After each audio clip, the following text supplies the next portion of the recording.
Sabe quais são as 10 perguntas que mais acontecem em recrutamento, entrevista para emprego? Não sei se eu vou conseguir lembrar de memória, se me falhar. Tem esse link onde você vê o post no blog, onde eu escrevo a lista das 10 perguntas. Mas são perguntas muito comuns, como por exemplo, número 1, por que você quer trabalhar aqui? Número 2, por que eu deveria te contratar? Número 3, me diga quais são as suas principais forças e fraquezas. Número 4, por que você saiu do seu emprego anterior? Número 5, o que você se vê fazendo daqui 5 anos? Número 6, quanto que você quer ganhar daqui 5 anos? Número 7, me fale sobre você. Número 8,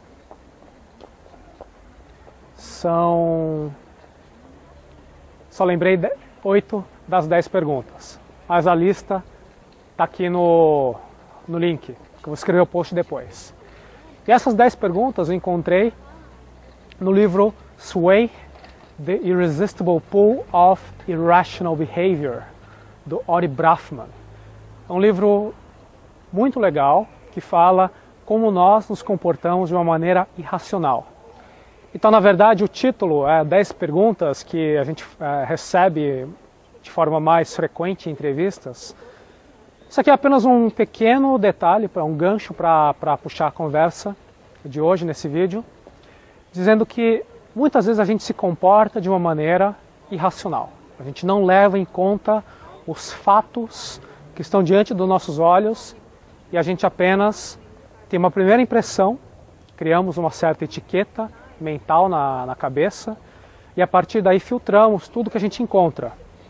Quando existem fatos que comprovam aquela primeira intuição, aquela primeira impressão, então a gente lembra, e quando aparecem fatos que vão contra a nossa impressão inicial, a gente ignora. E quem, como eu, gosta muito do Malcolm Gladwell, esse é o objeto do livro Blink, em que ele fala também em muito detalhe, livro muito bom, entrando em detalhes de como que a impressão inicial, como a decisão é feita num piscar de olhos. No caso do Ori Brafman, o primeiro capítulo do livro, ele conta a história de uma garota chamada Amy, que uma garotinha, criança, bebê, e a mãe a levou para o hospital porque a garota estava passando mal. Os médicos fizeram uma certa análise, mas identificaram que a mãe tinha uma certa tendência hipocondríaca, estava ficando meio desesperada. Então acharam que talvez não fosse nada e deixaram a mãe retornar para casa com a filha.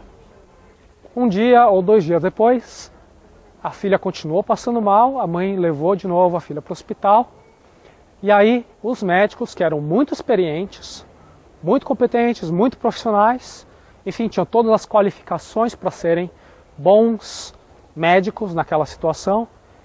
Um deles fez um comentário do tipo: essa aí é frequent flyer, essa é uma visitante frequente.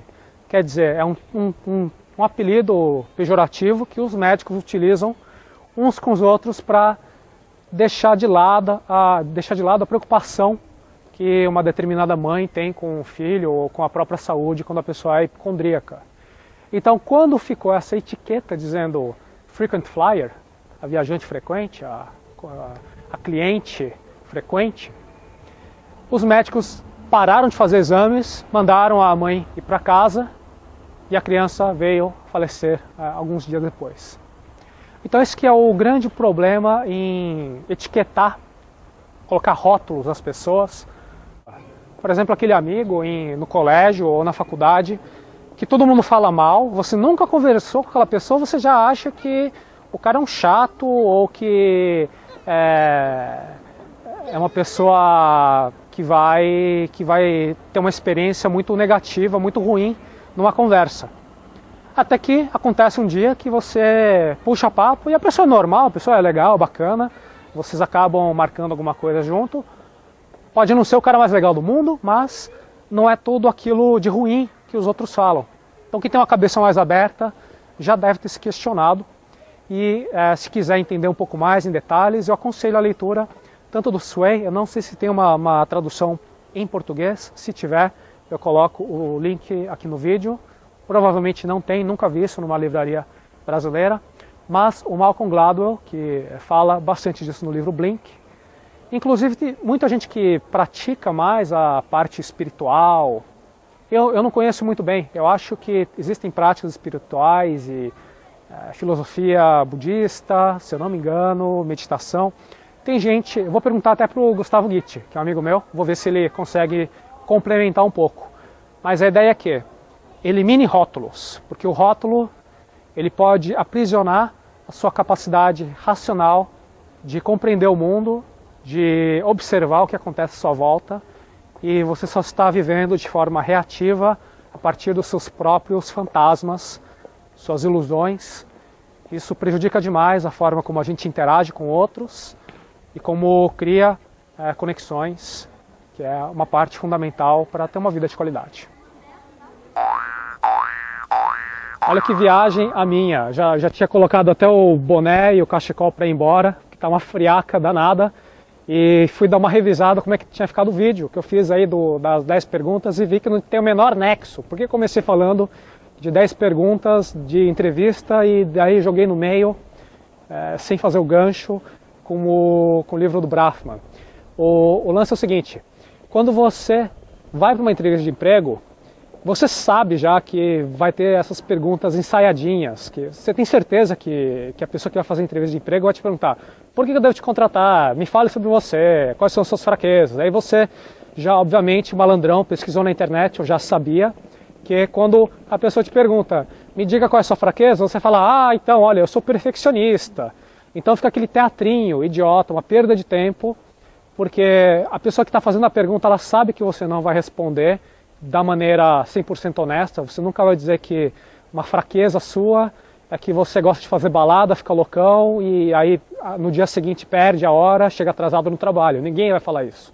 Então, no processo de entrevista, o que você vai responder ou não, geralmente importa muito pouco, porque todo mundo sabe que tem o teatrinho que fica rolando.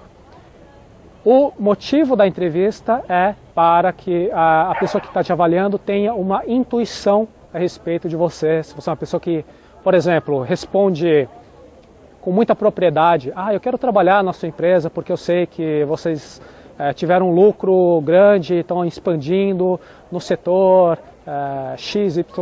Então quando você dá uma resposta completa, isso está subcomunicando para o empregador que você é um sujeito proativo, que você é um sujeito que se prepara, que você sabe articular ideias, que você consegue transmitir a sua personalidade de forma agradável, etc, etc.